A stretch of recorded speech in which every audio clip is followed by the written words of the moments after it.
የእስራኤል ጦር አዲስ የጦርነት ስጋት አጋጥሞታል ስለመባሉ፣ የቻይና ጦር መሳሪያ ቴክኖሎጂ ለአሜሪካ ስጋት ስለመሆኑ፣ አሜሪካ በኢትዮጵያ ላይ የጣለችው ማዕቀብ ስለመነሳቱ፣ ታጣቂዎቹ ተማሪዎችን ስለማገታቸው፣ በመተከል በተፈጸመ ጥቃት ሰዎች ስለመጎዳታቸው ከብርሃን ቲቪ እነኚህና ሌሎችንም ዜናዎችን እንነግራችኋለን። የየዕለት ዜናና ዝግጅቶቻችን በፍጥነት እንዲደርሷችሁ ገጻችንን ሰብስክራይብ፣ ላይክ፣ ሼር፣ ኮሜንት እንድታደርጉ እንዲሁም የማንቂያ ደውሉን እንድታበሩ በአክብሮት እንጋብዛለን። ኩባ የነዳጅ ክምችቷን እንደጨረሰች ተነግሯል።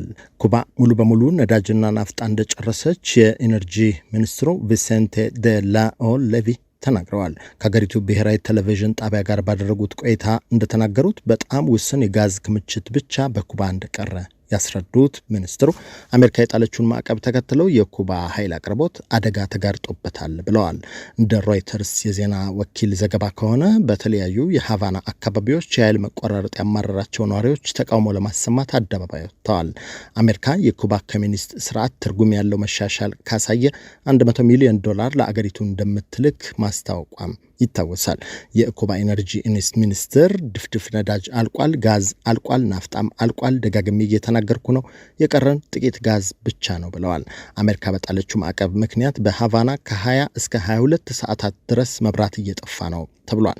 በአገሪቱ ያለው ሁኔታም በውጥረት የተሞላ መሆኑን ሚኒስትሩ ገልጸዋል። ሆስፒታሎች ስራቸውን በአግባቡ ለማከናወን ሲሳናቸው፣ ትምህርት ቤቶችና የመንግስት ተቋማትም ዝግ መሆናቸው ተነግሯል። ኩባ አገር ውስጥ ካላት የነዳጅ ማጣሪያዎች በተጨማሪ አቅርቦት የምታገኘው ከቬኔዙዌላና ሜክሲኮ ነበር። የአሜሪካው ፕሬዝዳንት ዶናልድ ትራምፕ ማዕቀብ ከጣሉ በኋላ ግን ከሁለቱ ሀገራት ነዳጅ መሸመት አልቻለችም። ፕሬዝዳንት ትራምፕ ለኩባ ነዳጅ የሚሸጡ አገራት ላይ ከፍተኛ ቀረጥ ለመጣል መዛታቸውም ተነግሯል። የኩባን ምጣኔ ሀብት የሚያንቀሳቅሰው የቱሪዝም ዘርፍም ተዳክሟል ተብሏል። የአሜሪካ የውጭ ጉዳይ ሚኒስትር ማርኮ ሩቢዮ ባለፈው ሳምንት ባደረጉት ንግግር አሜሪካ $100 ሚሊዮን ሰብአዊ እርዳታ ለማድረግ ያቀረበችውን ጥያቄ ኩባ አልተቀበለችም። በካቶሊክ ቤተክርስቲያን አማካኝነት ሰብአዊ እርዳታው እንደሚከፋፈል አሜሪካ ብታስታውቅም ሆኖም ግን እርዳታው የሚሰጠው ለውጥ ከታየ በኋላ መሆኑን ተመላክቷል። ውሳኔው የኩባ መንግስት ነው፣ እርዳታችንን መቀበልም መተውም ይችላሉ፣ የኩባውያንን ሕይወትን የሚታደግ እርዳታ እንዳይደርስ እያደረገ ያለው የአገሪቱ መንግስት ነው ሲሉ የአሜሪካ ውጭ ጉዳይ መስሪያ ቤት ገልጿል። አሜሪካ የሰብአዊ መብት ጥሰት ፈጽመዋል ባለቻቸው የኩባ ባለስልጣናት ላይ ባለፈው ሚያዝያ ማዕቀብ መጣሏ ይታወሳል። የኩባ የውጭ ጉዳይ ሚኒስትር ብሩኖ ሮድሪጌዝ ማዕቀቦቹን ህገወጥና በዝባዥ በማለት ኮንነዋቸዋል። የእስራኤል ጦር አዲስ የድሮን ስጋት አጋጥሞታል ተብሏል። ሄዝቦላህ በፋይበር ኦፕቲክ የሚታዘዙ አዳዲስ ድሮኖችን መጠቀም መጀመሩ በእስራኤል መከላከያ ሰራዊት ላይ ከፍተኛ ስጋት መፍጠሩን ጀሩሳሌም ፖስት ዘግበዋል። ይህ ስጋት እስራኤል በዘርፉ ሰፊ ልምድ ካላት ዩክሬን ጋር እንድትተባበር ግፊት እያሳደረባት እንደሚገኝም ነው በዘገባው የተመላከተው። እነዚህ ኤፍፒቪ ድሮኖች በፋይበር ኦፕቲክ ገመድ አማካኝነት ከኦፕሬተሩ ጋር የተገናኙ በመሆናቸው በኤሌክትሮኒክ መዝጊያ መሳሪያዎች ለማሰናከል የማይቻልና በራዳር ለመለየትም እጅግ አስቸጋሪ መሆናቸው ተመላክቷል። ባለፈው እሁድ በሊባኖስ ድንበር አቅራቢያ በደረሰ የዚህ አይነት ድሮን ጥቃት አሌክሳንደር ግሎቫኒዮቭ የተባለ 47 ዓመት የእስራኤል ተጠባባቂ ወታደር መገደሉ ተነግሯል።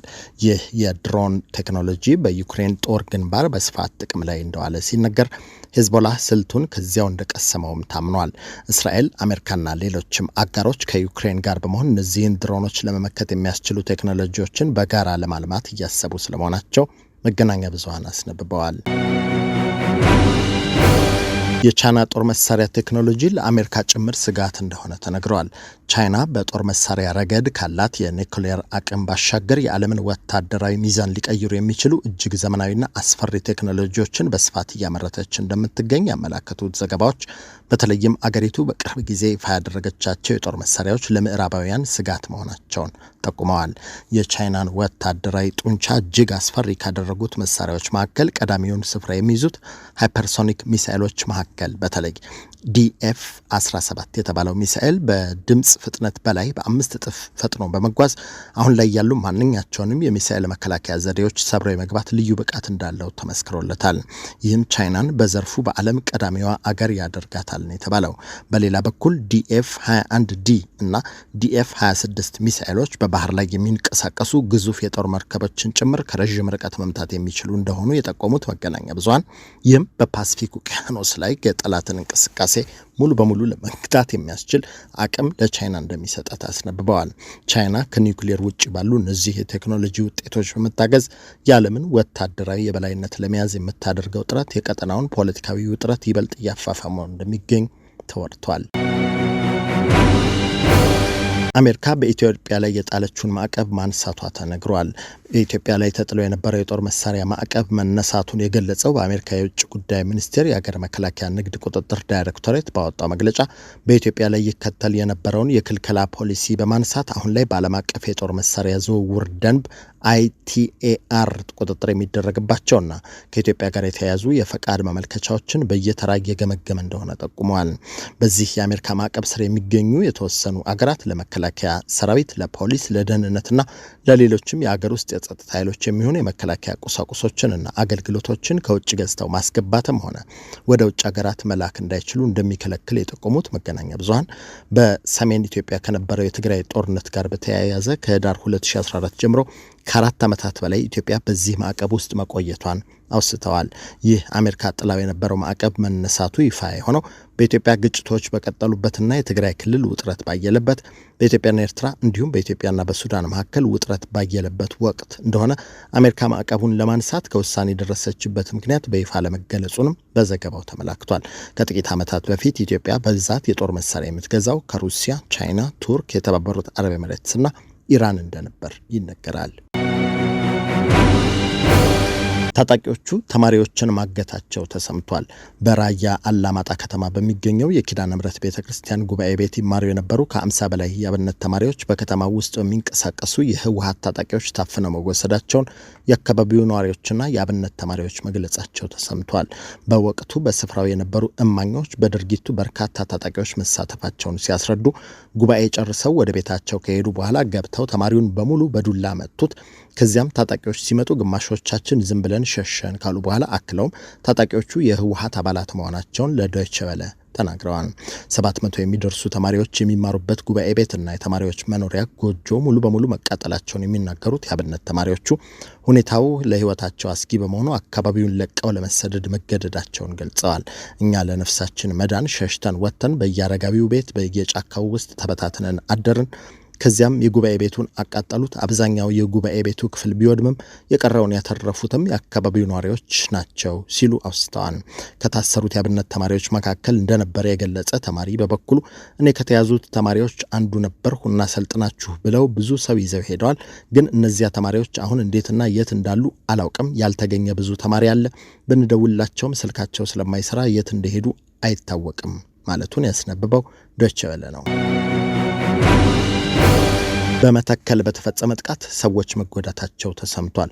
በቤኒሻንጉል ጉሙዝ ክልል መተከል ዞን ህዝብ ባሳፈሩ ተሽከርካሪዎች ላይ ታጣቂዎች ባደረሱት ጥቃት ከ30 በላይ ንጹሃን ሲገደሉ ከ50 በላይ መቁሰላቸውን፣ 4 መኪናዎችን መቃጠላቸውን ጉዳዩን ከአይን እማኞች ያጣሩ አካል የአይን እማኝ ነዋሪዎችና የክልሉ ምክር ቤት አባል እንደነገሩት ቲክቫህ ኢትዮጵያ አስነብበዋል።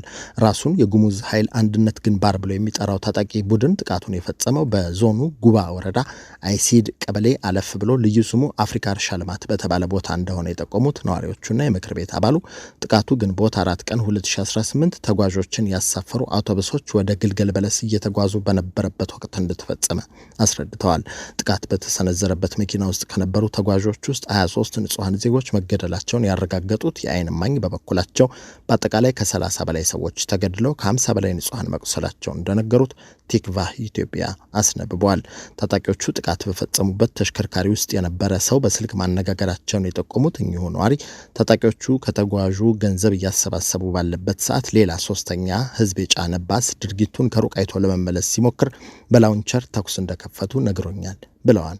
በተኩስ መሃል የተጎዱ 51 ቁስለኞች መኖራቸውን ያመለከተው የቲክቫህ ዘገባ በጫካ ውስጥ የቀሩ መኖር አለመኖራቸው እስካሁን አለመረጋገጡንና የተቃጠሉት 3 የህዝብ ማመላለሻዎችም እንደሚገኙ አስነብበዋል።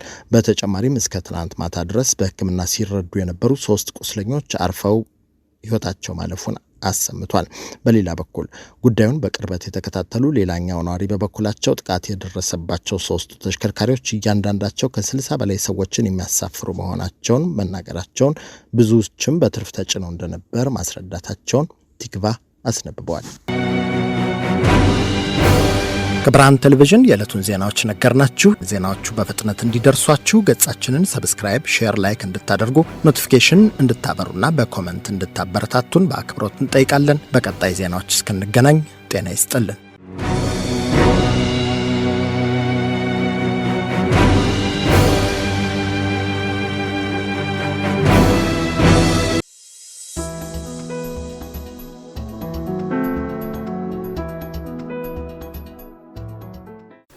Are you a young person trying to figure out your next move? Or a young parent who needs real support, not just advice? We have built something for you. A community, a network, a place where you belong. And mentors who looks like you. Who have been where you are and want to help you get where you are going. Are you ready to take your first step? Go to sankofamentorship.org right now. Hit the Get Involved button and you can become a mentee, become a mentor, or involve as a volunteer. And let's build your future together. See you inside!